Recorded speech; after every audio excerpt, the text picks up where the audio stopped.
A new CDC report estimates cases of autism are rising. In 2022, 1 in 31 kids were diagnosed with the spectrum disorder, and ABC's Rena Roy has more on why experts believe we're seeing this increase. A new CDC report estimating an increase in autism cases amongst American children. The report says 1 in 31 children under the age of 8 were diagnosed to be on the spectrum in 2022 compared to 1 in 36 in 2020. We're likely seeing this increase because of a combination of factors: increased awareness and increased intervention. Also, the definition of autism has greatly been broadened. So as the definition broadens, we will likely see a rise in that number. The data comes from medical institutions across 14 states and Puerto Rico. Not all of the children diagnosed are living with the most severe forms of autism.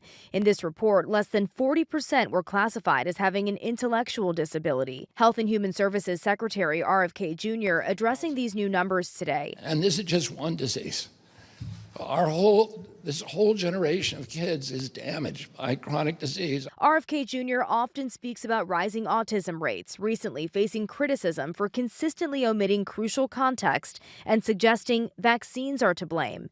Just last week, he promised much more work will be done by the fall. By September, we will know what has caused the autism epidemic, and we'll be able to eliminate those exposures. But experts say that's not realistic. It feels improbable that any group of individuals could get together and find a definitive cause of autism in about 5 months. But one thing that is pretty clear is that vaccines do not increase the risk of autism. Now, scientists have been studying autism for decades and say it's likely caused by a variety of factors, including genetics. Some experts say it's possible something else might be contributing to the rising rates, including environmental causes.